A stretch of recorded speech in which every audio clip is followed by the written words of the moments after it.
Semua, shalom ya.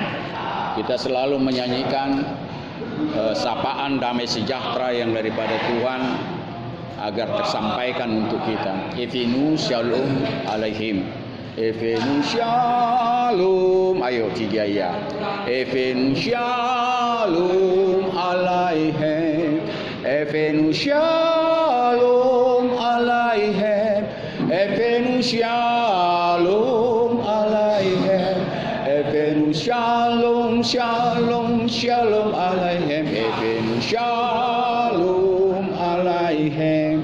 Evenu shalom alaihim. Evenu shalom alaihim.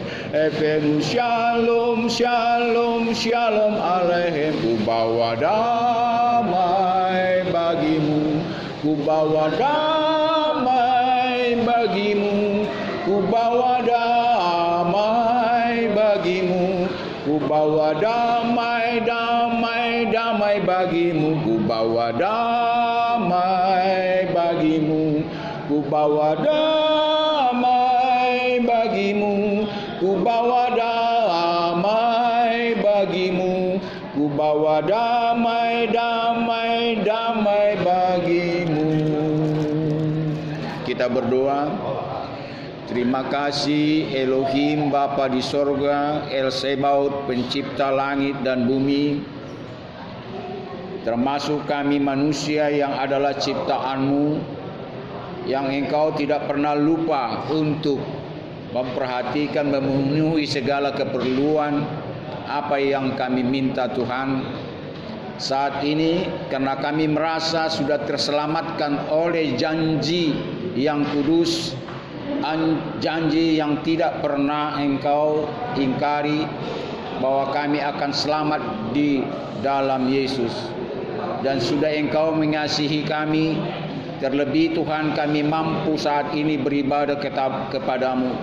Kami tahu Tuhan, kami beribadah bukan oleh karena kehendak kami sendiri. Kami boleh beribadah bukan karena kekuatan dan gagah kami, namun semuanya oleh anugerah pengasihan-Mu.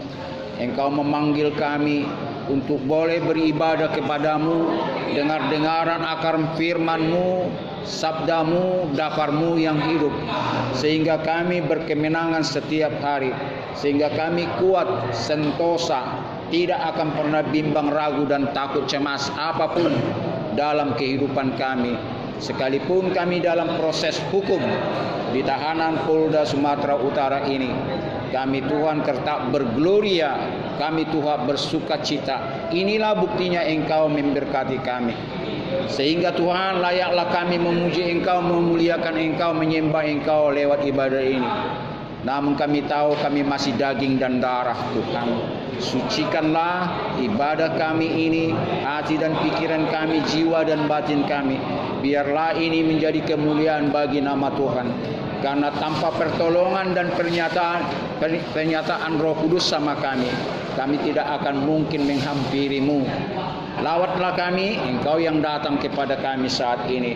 Dalam nama Bapa, Anak dan Roh Kudus, hadirlah Engkau ya Tuhan kami. Haleluya, amin. Kita mau merenungkan dari surat Rasul Paulus kepada jemaat Ibrani. Ini bab yang kedua, ada judulnya di sini, Yesus seketika lebih rendah daripada malaikat-malaikat. Wah, ini luar biasa ini. Ya, ada dari ayat 5 sampai dia ayat yang ke-18. Nah, ada banyak mungkin bertanya, apakah mungkin ya Yesus yang adalah jelmaan dari pencipta langit dan bumi, sekalipun dia dalam rupa manusia sama seperti saudara dan saya, masih bisa lebih rendah seketika. Di sini dikatakan seketika. Ini harus digarisbawahi. Ya. Jadi kata seketika dalam pembacaan kita nanti itu mengandung arti yang sangat besar ya. Artinya sangat besar. Jadi tidak selamanya itu pengertiannya, seketika saja. Nah, kenapa harus seketika dia lebih rendah dari malaikat-malaikat? Bahkan kalau saya bilang lebih rendah juga dia sebagai manusia antara saudara dan saya.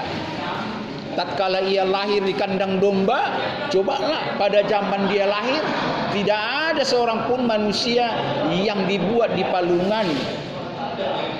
Itu pula jawabannya. Jadi kita sebetulnya nggak usah heran, jangankan malaikat. Seketika juga dia lebih rendah daripada manusia yang berdosa seperti saudara dan saya. Sekalipun kita sudah dimurnikan lewat pertobatan kita. Jadi judulnya ini saya harus jelaskan sebelum kita membaca. Saya ulangi, judul perikop ini dikatakan Yesus seketika lebih rendah daripada malaikat-malaikat.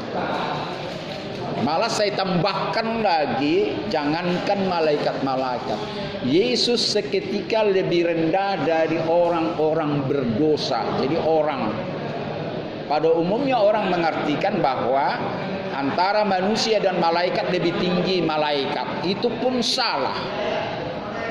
Bukan lebih tinggi manusia, malaikat-malaikat daripada manusia. Yang pada akhirnya manusia yang mati di dalam Tuhan akan menghakimi malaikat-malaikat. Itu pula jadi persoalan atau yang patut kita renungkan. Jangan bingung.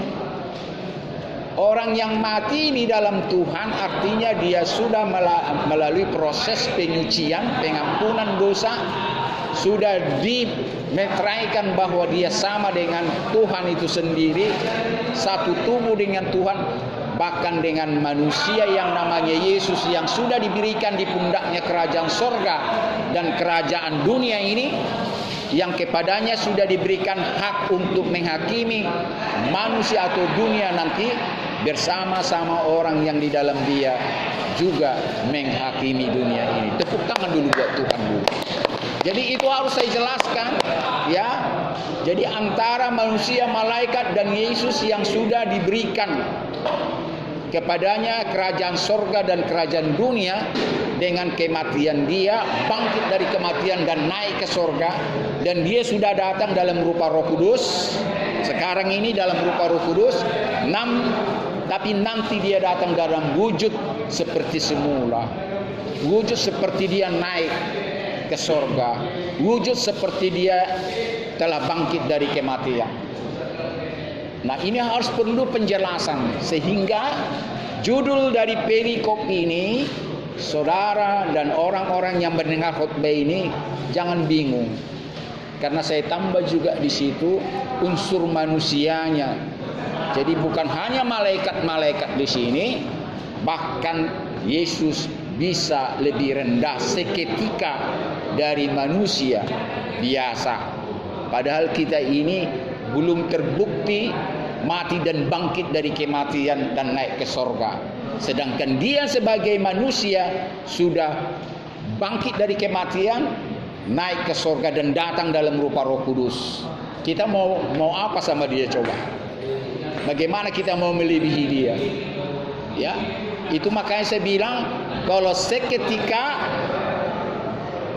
kita bisa lebih hebat dari dia, oleh karena memang kita tidak pernah dilahirkan di kandang domba, hina sekali, bahkan terancam untuk mati dan sebagainya, hina sekali, dikejar-kejar orang. Kalau kita tenang, damai, sejahtera, kita lahir dari rahim ibu kita. Jadi dalam pengertian di situ boleh kita katakan lebih berbahagia kita seketika ya dari dia waktu zaman dia lahir. Bahkan lebih jauh lagi kalau kita artikan dengan kematiannya. Ya, belum tentu kita kematian kita hina seperti dia. Bayangkanlah, ya, diolok-oloki, dicaci, diludahi, ditampar, dilempari, dijolok, bahkan digantung.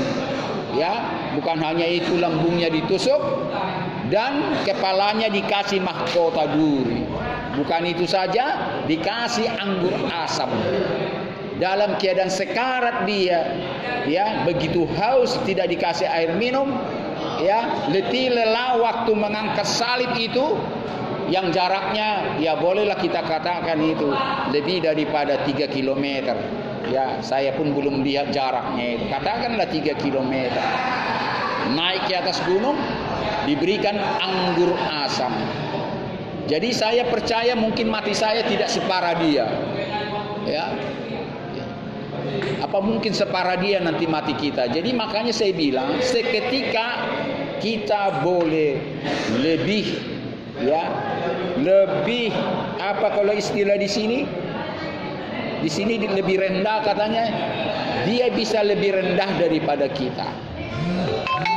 Jadi kalau kita sudah mengerti arti judul ini, mari akan kita baca bersama-sama, ya. Kalau bisa dengan serius kita, dengan suara yang besar seperti saya, biar sama-sama kita boleh mendengar apa yang kita bacakan. Saya mulai dari ayat yang kelima, saudara secara bergantian bersama-sama akan mengikuti ayat yang keenam.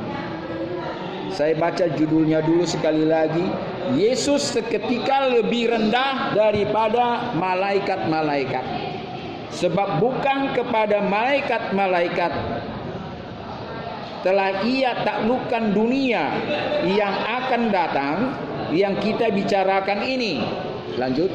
Ada orang yang pernah memberi kesaksian di dalam Al-Quran, katanya, apakah manusia atau anak manusia sehingga engkau mengindahkannya? Namun engkau telah membuat untuk waktu yang singkat sedikit lebih rendah daripada malaikat-malaikat dan telah memahkotainya dengan kemuliaan dan hormat. Segala sesuatu telah engkau taklukkan di bawah kakinya. Sebab dalam melakukan segala sesuatu kepadanya tidak ada sesuatu pun yang dia kesulitan dan tidak takut kepadanya. Tetapi sekarang ia belum kita lihat bahwa segala sesuatu telah ditaklukkan kepadanya. Tetapi dia yang untuk waktu yang singkat dibuat sedikit lebih rendah daripada malaikat-malaikat, yaitu Yesus kita lihat yang oleh karena penderitaan maut dimahkotai dengan kemuliaan dan hormat. Ini perhatikan, supaya oleh kasih karunia Elohim Bapa di sorga ia mengalami maut, ya, ia mengalami maut bagi semua orang. Sebab memang sesuai dengan keadaan Allah yang baginya dan olehnya segala sesuatu dijadikan, yaitu orang kepada kemuliaan, juga menyempurnakan Yesus yang membimbing mereka kepada keselamatan dengan penderitaan. Sebab ia yang menguduskan dan mereka yang dikuduskan, mereka semua berasal dari satu. Itulah sebabnya ia tidak malu menyebut mereka saudara. Katanya, aku akan memberitakan namamu kepada saudara-saudaraku dan memuji engkau. Dan lagi aku akan menaruh kepercayaan kepadanya. Dan lagi sesungguhnya inilah aku dan anak-anak yang telah diberikan Tuhan kepadaku. Karena anak-anak adalah anak-anak darah dan daging, maka ia juga menjadi sama dengan mereka, mendapat bagian dalam keadaan mereka, supaya oleh kematiannya ia mengusapkan dia, yaitu iblis yang berkuasa atas maut. Dan supaya dengan jalan demikian ia membebaskan mereka yang seumur hidupnya berada dalam perhambaan oleh karena takutnya kepada maut. Sebab sesungguhnya bukan malaikat-malaikat yang ia kasihi, tetapi keturunan Abraham yang ia kasihi. Itulah sebabnya maka dalam segala hal ia harus disamakan dengan saudara-saudaranya, supaya ia menjadi imam besar yang menaruh belas kasihan dan yang setia kepada Tuhan untuk mendamaikan dosa seluruh bangsa. Sebab oleh karena ia sendiri telah menderita karena pencobaan, maka ia dapat menolong mereka yang dicobai. Jadi kalau saudara pelan-pelan merenungkan ini cukup jelas. Jadi semuanya ini demi manusia. Demi manusia, sampai jelas sekali dikatakan di situ tadi. Dia menderita, sebetulnya tidak harus menderita. Tapi tanpa dia menderita, ya, manusia yang sekarang ini tidak bisa mempunyai pengharapan. Manusia yang sekarang ini tidak bisa mempunyai pengharapan yang pasti ada kehidupan yang kekal. Lewat penderitaan dia, lewat kematian dia dan bangkit dari antara orang mati, dibuktikan dia naik ke surga. Maka inilah yang percaya kepada dia mempunyai pengharapan yang sama. Aku bisa seperti dia. Itu pengertian di sini semua. Ya. Jadi kalau tidak terjadi penderitaan yang dialaminya, tidak kita punya pengharapan, kita tidak punya iman. Karena terbukti banyak mata melihat seorang manusia, ya, yang diutus untuk menjelma sebagai manusia, menderita seperti manusia untuk keselamatan manusia. Jadi bukan untuk dia. Kalau untuk dia, memang dia berasal dari pencipta langit dan bumi. Jadi kalaupun dia mati, bukan sebagai pencipta langit dan bumi. Ini bolak-balik saya tekankan dan saya ingatkan kepada orang-orang yang percaya sama dia. Jangan pernah mengatakan dia mati sebagai pencipta langit dan bumi. Dan dia tadi, Rasul Paulus menjelaskan antara dia dengan Bapaknya di sorga atau pencipta langit dan bumi. Karena dia harus menderita agar orang-orang mempunyai pengharapan. Nah, tinggal persoalan sekarang, ya, apalagi ayat-ayat yang perlu kita ingatkan di sini seperti yang saya baca tadi, yaitu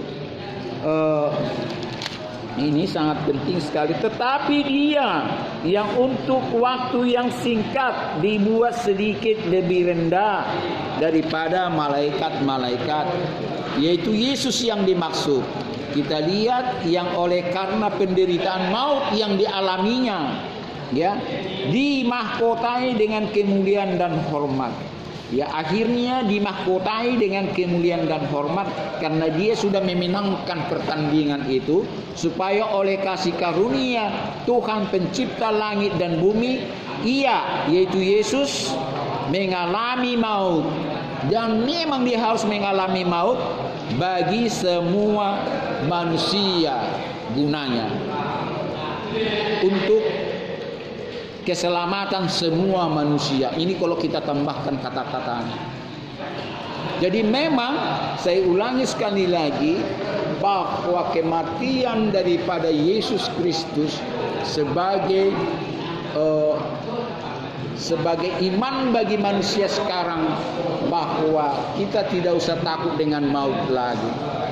Maut tidak akan pernah mengalahkan kita untuk selama-lamanya.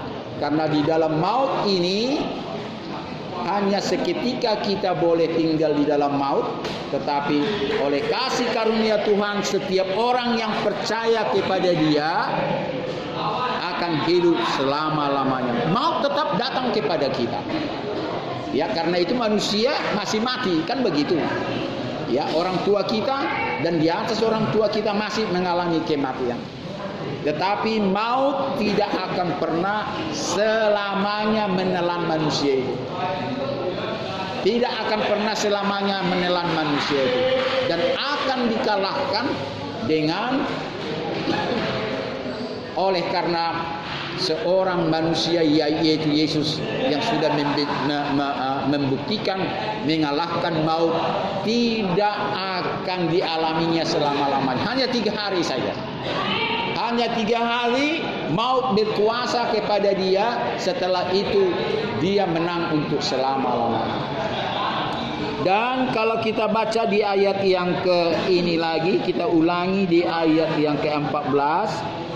Karena anak-anak itu adalah anak-anak dari darah dan daging, yaitu kita. Maka ia juga menjadi sama dengan mereka, yaitu Yesus. Maka Yesus juga menjadi sama dengan mereka, yaitu kita, dan mendapat bagian dalam keadaan mereka, dalam keadaan mengalami maut, supaya oleh kematiannya ia memusnahkan dia, mengalahkan dia, yaitu iblis, yang seolah-olah menganggap kita akan hidup dalam maut selama-lamanya. Seolah-olah iblis mengatakan semua manusia akan mengalami maut selama-lamanya. Dan inilah kita buktikan bahwa maut itu hanya sementara saja. Maka itu saudaraku, saya ingatkan, kalau orang mati masih beristirahat. Memang orang mati tidak langsung bangkit 3 hari kemudian sama seperti Yesus. Jangan salah, masih beristirahat. Namun oleh karena maut 3 hari sama Yesus, dan maut itu nanti dalam peristirahatan kita akan dikalahkan dengan nantinya Yesus memanggil orang-orang yang sudah mati, yaitu orang-orang yang sudah beristirahat. Itulah kalau kita baca Wahyu nanti, bagaimana nafiri sorgawi mendengung. Begitu suara nafiri dan malaikat-malaikat di sorga akan turun dari sorga, dan ada pertemuan nanti di udara, di angkasa, di awan-awan. Semua yang mati di dalam Yesus, dalam Tuhan, akan dibangkitkan tanpa terkecuali. Tapi harus semua yang mati di dalam Dia naik ke awan-awan, ada pertemuan di sana, menyongsong Dia dan turun menginjakkan kaki ke dunia ini. Itulah perkataan daripada Bible. Dan semua ini yang dirindukan orang, agar nanti kematiannya dibangunkan, dari dibangkitkan untuk menyongsong ada pertemuan di angkasa itu. Bukan pertemuan di sorga, belum, pertemuan di angkasa. Dan Dia akan menyatakan kepada orang-orang yang dibangkitkan dan kematian pada kebangkitan pertama, akan kita merajai dunia ini untuk 1000 tahun lamanya. 1000 tahun lamanya nanti, setelah orang-orang yang bangkit ini, yang menyongsong Dia tadi, masih ada di dunia ini. Jangan salah kita ya, semua ada tertulis di sini. Masih ada menguasai dunia ini untuk 1000 tahun lamanya.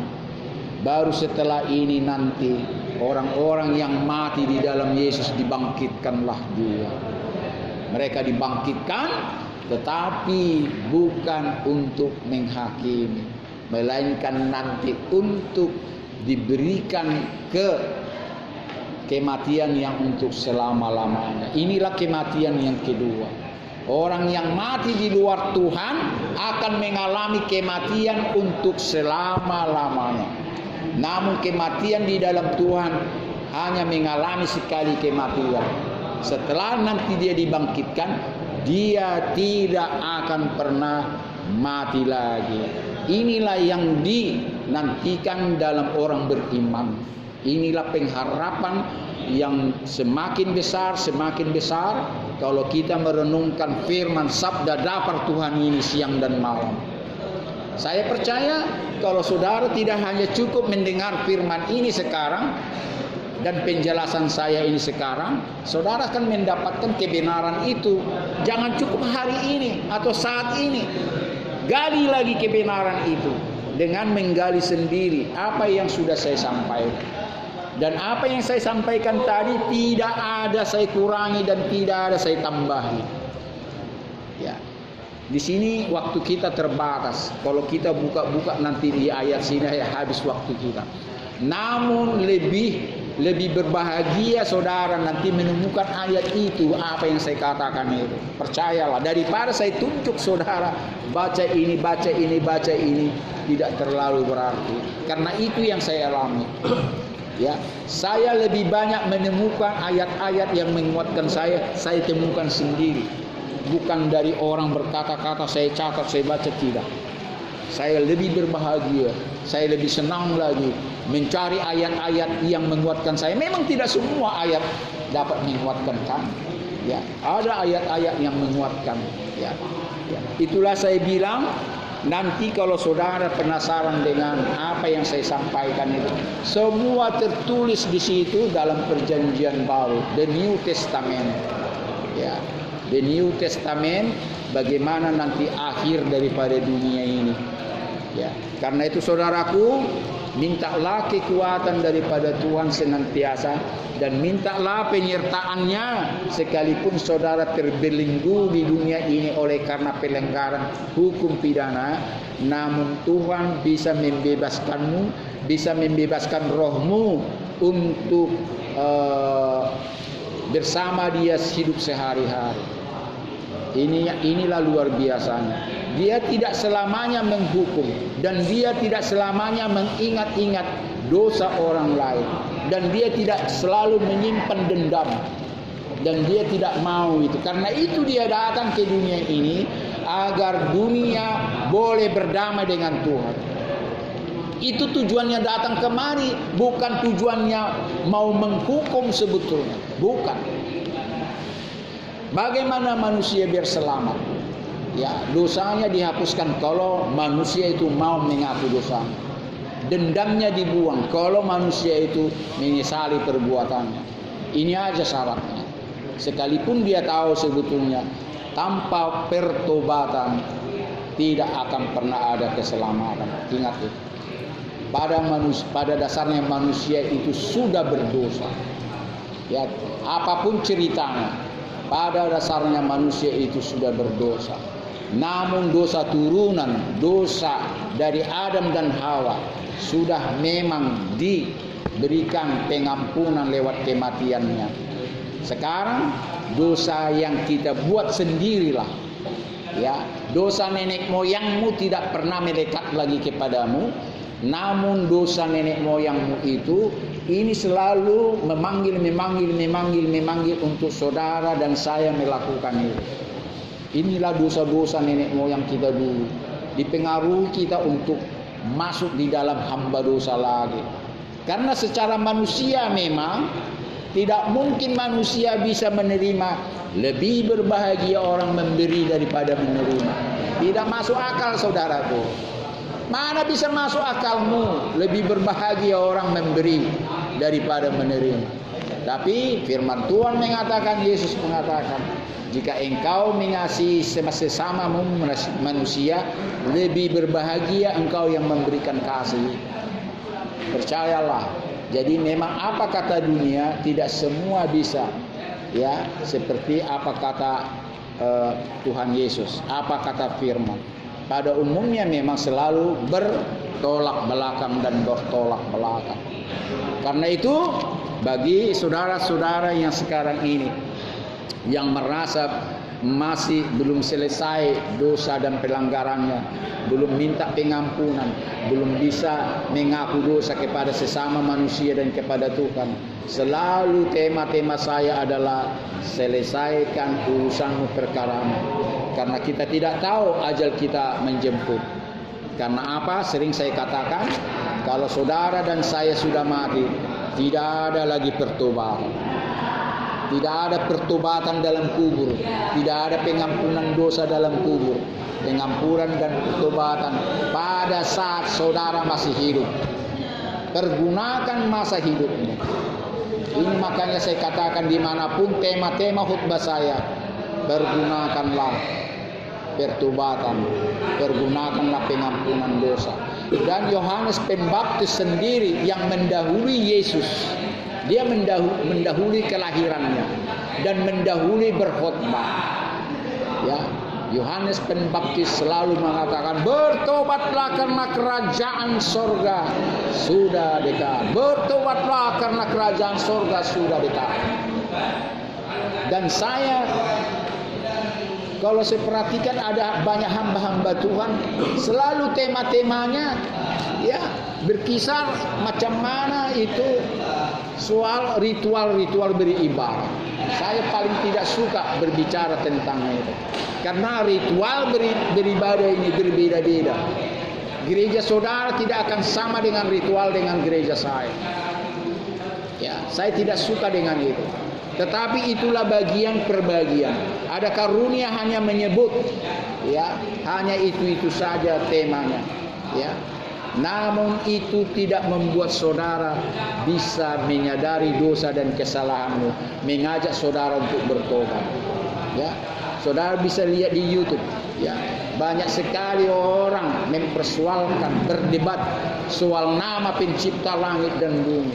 Tidak sanggup kita mengenal namanya.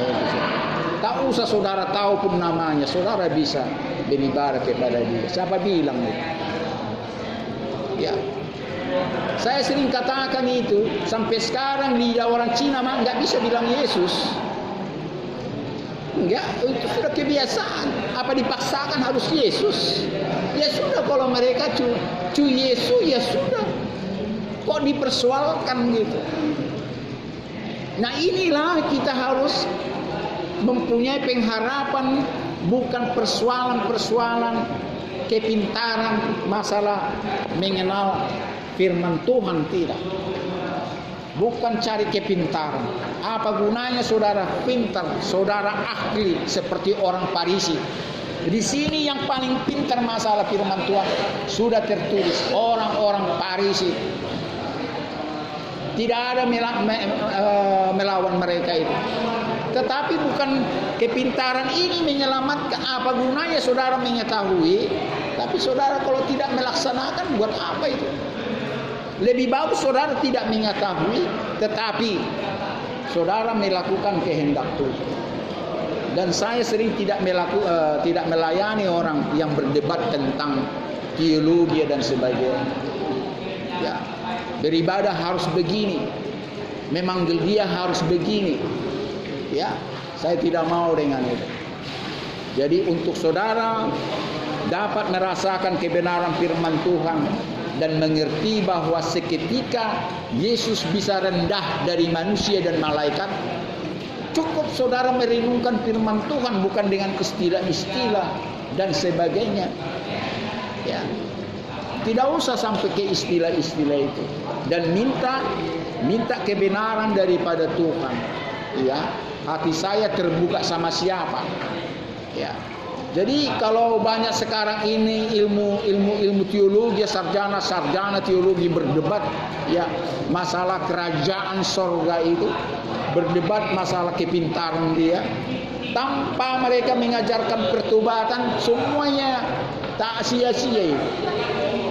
Ajarkan pertobatan cukup. Orang menyesali dosa, meninggalkan perbuatan lama. Saya kan tidak pernah berbicara teologi sama kalian. Tidak. Dan kalau saya berbicara tentang teologi, mungkin akan banyak beda pendapat. Akan banyak pendapat, berbeda-beda pendapat. Namun bagaimana saudara percaya, misalnya soal baptisan, saya katakan, saudara kalau percaya mau dibaptis dengan percik, saya lakukan itu. Saudara mau dicemplungkan ke air, saya lakukan itu. Ya, masa bodoh dengan aturan gereja, yang penting hati